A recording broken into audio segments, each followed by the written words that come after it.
Last month, I read 6 books. I liked or loved all of them. There was an attempt at book 7 that unfortunately did not work out so well. I DNF'd this book after reading maybe 45 pages. I threw the book literally across the room. I was so annoyed by the writing. And it started off pretty good. We are introduced to our main character, Elma, I think is her name, and her husband. They're on vacation in the Adirondacks. All of a sudden, they see a streak of light come across the sky, huge explosion.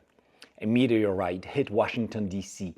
East Coast is obliterated. They quickly realize that they're in danger in the Adirondacks themselves. The air blast is going to take them out. They have a small Cessna plane. They fly up. They realize very quickly that they cannot get to Washington, D.C. Elma's family was in Washington, D.C. She's thinking about her grandma who perished in the blast. The whole U.S. government is gone. Senate was in session. The president was there. I mean, this is an event like no other in the history of civilization. This meteorite took out most of the east coast of the United States of America. They try to fly closer in. They cannot. The heat, the fire, the flames, they have to turn back. They're flying west. They're looking for a place to land. They contact an airfield. The airfield tells them about what happened. Someone on the radio tells them about the horrible thing that has happened. This is the conversation. Saved. I adjusted altitude. Let them know we're coming in. Nathaniel, this is her husband, grinned and grabbed the mic.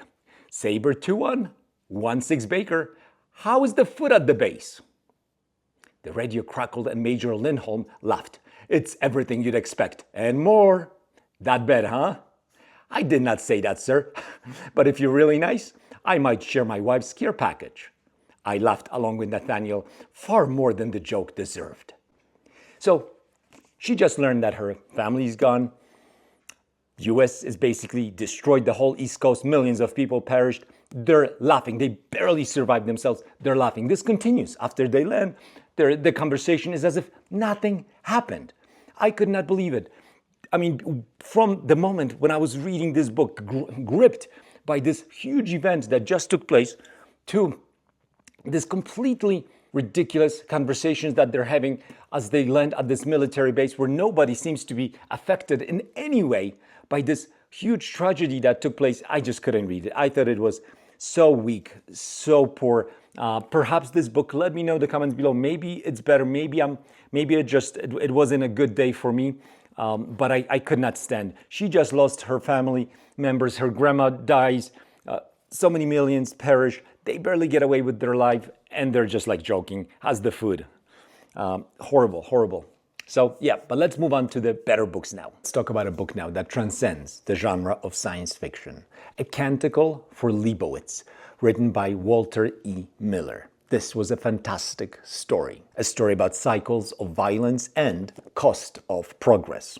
This feels like a book that could have been written today. I read this on a buddy read with Robin from Bookspin and Chris from Liminal Spaces. We put together a video, an in-depth look at the merits of this book. I'll link it down below. Check it out. I think it's a good one. This book is a good one. It's a fabulous story. It's 3 stories stitched up into a one novel, and it's done, in my opinion, brilliantly. The first story I thought was the strongest, but I liked all of them. There are 600-year jumps in between, and we see this cycle of humanity from its beginnings when we meet our protagonists, the monks of the Order of Leibowitz, who are collecting artifacts of the past. We are 600 years into our future when the story begins. Post-apocalyptic event took place. Nuclear war, the fire deluge, as it's called, took place. Humanity is back to being very basic. Scientific pursuits are non-existent. It is a very bleak world in which we live. Now, this story really offers something for everyone. It's definitely thought-provoking, philosophical. There are interesting ideas here. The book is funny. It's sprinkled with humor at just the right places. Fabulous story. I don't want to give any spoilers. It is not a book possibly that everyone will enjoy, but if you like dystopian novels, I think this is a must read. And this is a book that if you don't read a whole lot of science fiction, it definitely stands up. This is literary fiction at its best with elements of sci-fi and elements of our future. So a deep dive into human psychology. Are we doomed to repeat the mistakes of the past? The author also doesn't give any answers. It is up to you to think about the problems that he poses. Walter M. Miller was a troubled soul himself. He took his life away. There's quite a bit about the aspects of religion versus science, the religious thought versus scientific pursuit. Are they at odds? Are they in harmony? No easy answers, and I love this about Miller, as opposed to someone like Heinlein, who likes to give you his take on the situation. Here, both sides are very nuanced and presented in such a way that I really enjoyed it. It reminded me a little bit in the tone of maybe Ursula K. Le Guin. Fabulous book. I strongly recommend it. Next one I'm going to talk about briefly here is Where the Red Fern Grows by Wilson Rawls. This was a book that I've been meaning to reread for a long time, but I was afraid to do so because I read this book years ago. And this was the first book I read in English language. And I fell in love with this book, and I fell in love with reading in English. So it sparked that in me. And I just remembered crying at the end of this book years ago. This would have been maybe 1990 when I read this book for the first time. So it's been 35 years or so, and I'm happy to say that on a reread, it held up beautifully. What an amazing story. I forgot all the elements of the story, so it was as if I was reading it anew. Fantastic, fantastic read. Well written, straightforward, wholesome, honest, and hard-hitting. I knew, because I remembered the emotional impact that this book had on me, I knew there was going to be something emotional in this book, but I did not realize how hard-hitting this book is. I thought it was more of a young adult, maybe a book for even for kids. And it still is. I think it can be read by really anyone, any age, and you'll get something different out of it. But as an adult, I really enjoyed this. Short read. If you have not read Where the Red Fern Grows, I would recommend this, unless you don't want to read about hunting. This was obviously taking place, I think, in the 20s or 1930s in US. It's a different world, and not everyone wants to read about hunting dogs. But other than that, I would recommend this book to everyone. I loved it.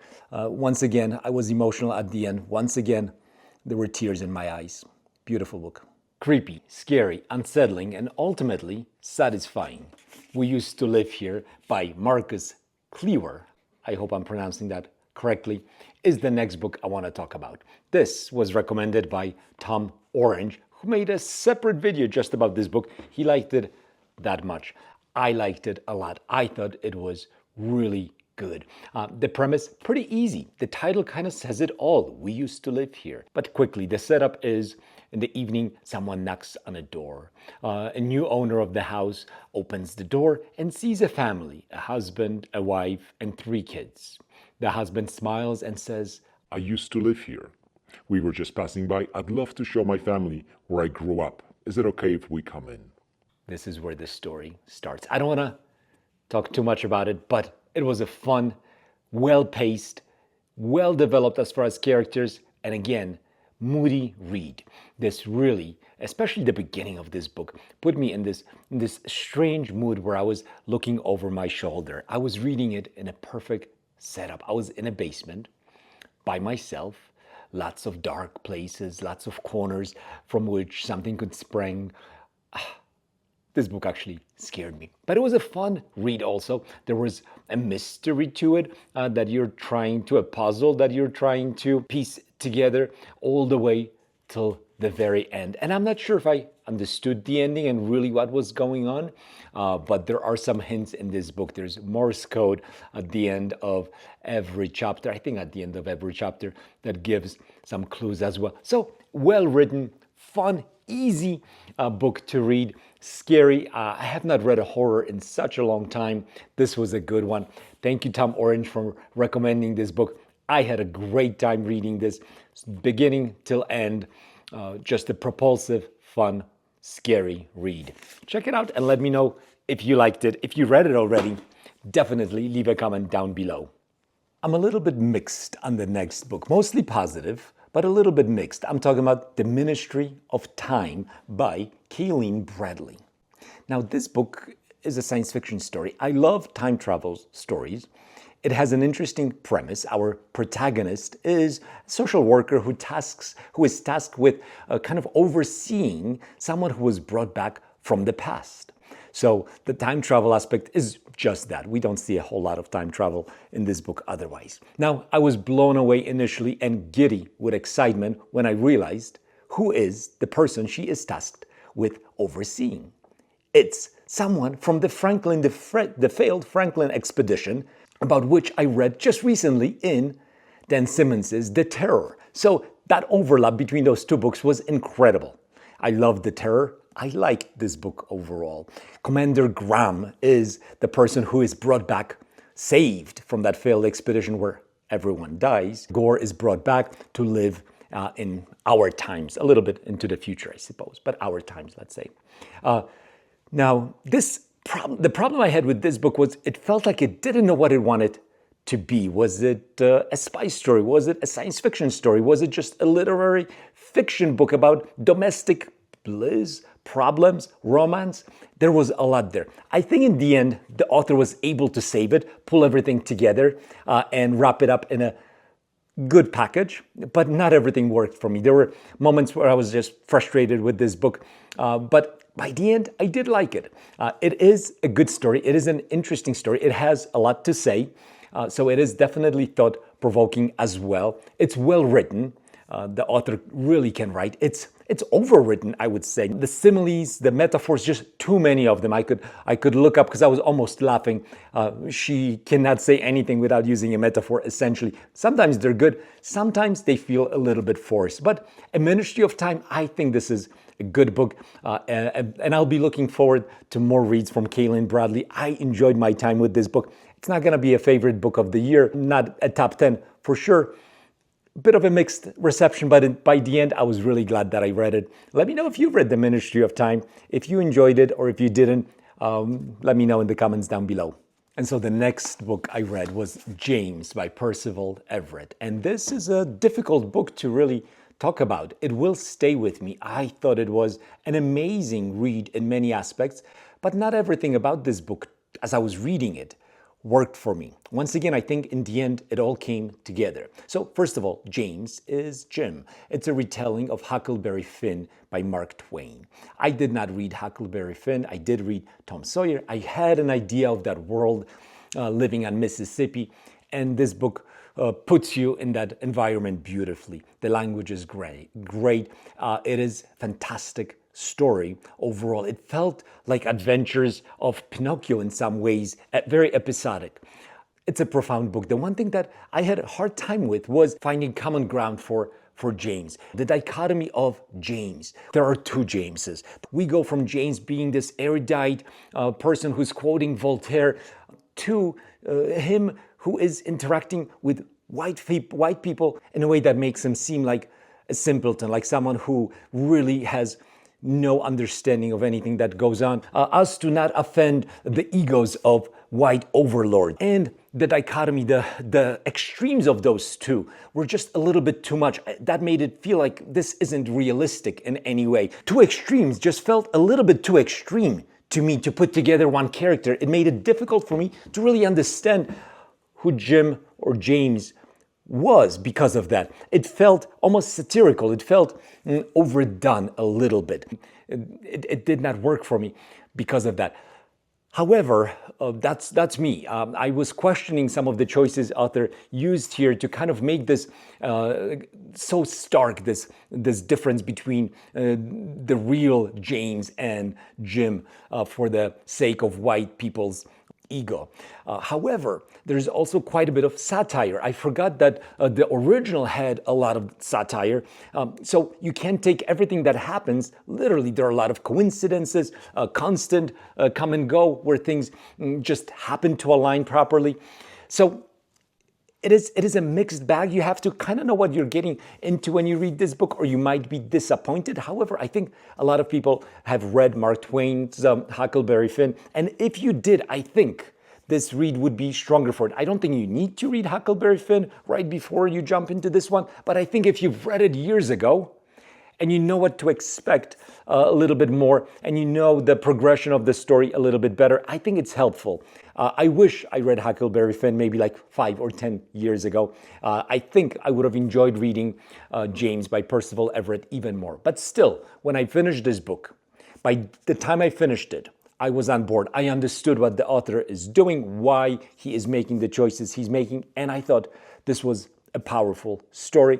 The writing is strong. There are so many incredible messages here. It is a book that, again, will make you feel all kinds of emotions as you're reading it. It is a quick story. It's an easy read, even though the themes can be a bit difficult. It's written very well, very tight, and a fabulous addition to the pantheon of slavery books that I've read, books that I really enjoy reading about because of how they challenge my way of thinking, how they bring a deeper understanding of the past injustices, things that growing up I knew very little about. So like Beloved is probably my all-time favorite book. Anyway, James is high on the list as well. I really thought this was a good one.